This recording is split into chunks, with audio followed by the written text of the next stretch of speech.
What I thought I might do in this video is just share how I'm coming up with the room designs for this dungeon where I glue the tiles onto printed stone texture. What I start with is a 1-inch grid on an 8.5 by 11 piece of paper, because these color print grids that I'm going to make, people are going to have to print out on 8.5 by 11-inch piece of paper, so I need to make everything fit that.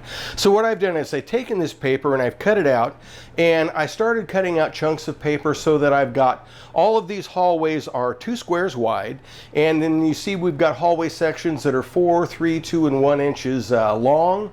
Then I've got some T's over here, and I've got some corners over here, and I figured out which pieces I want to use to surround the corners. And then of course you see over here I've got all of my castings. I have them organized and sorted into rows, and as I use them up I can see which wall sections I'm using more than others, so that I can kind of, you know, mix up and kind of use up the pieces that haven't been used yet, and so to be sure I don't run out of anything in particular.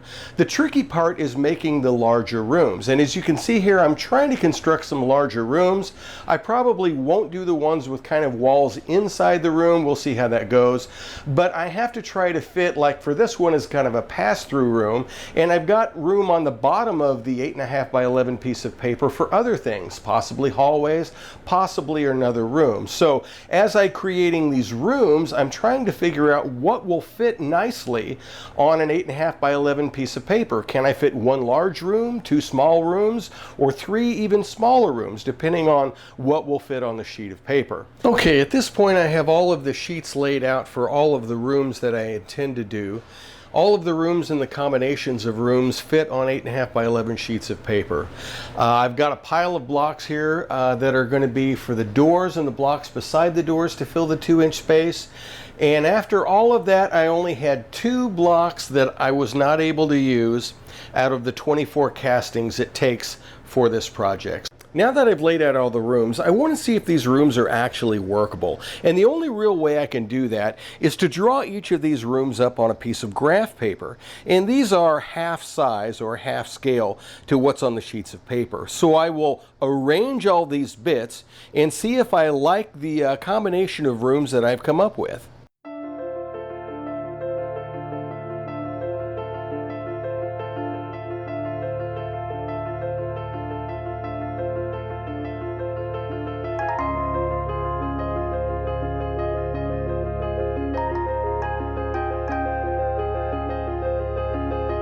Well, in doing my test, it looks like I've probably got a few more corners and a few more straights that I really probably don't need. If I could trade those in for a room, that would probably be pretty good. You know, here I've got like 3 shorter sections. I should make at least a couple of longer sections, because there are several little sections that I did not use here of hallway.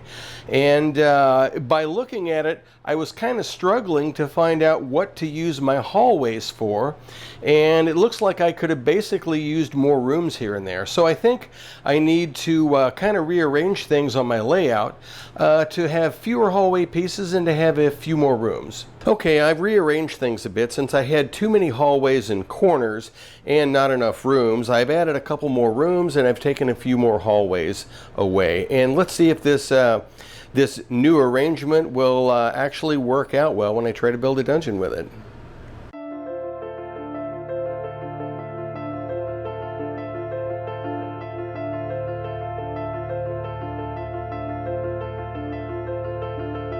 Yeah, that worked out a lot better. That just seemed to have the right balance of pieces to it. Not too many hallways, not too many of other pieces. I think that'll work out fairly well. And since I've got everything laid out on the papers, I think we're ready to go ahead with the project. Okay, now that I've rearranged everything, it ended up that I used up every single block that I had cast on this. So the pile of blocks you see there are the doors, with little square blocks on each side to fill up the 2-inch space. But I'll probably just rearrange a little to make things fit a little more evenly, but all of the rooms are laid out ready for me to start creating and drawing the floor tiles on Photoshop that will be underneath all of these room sections.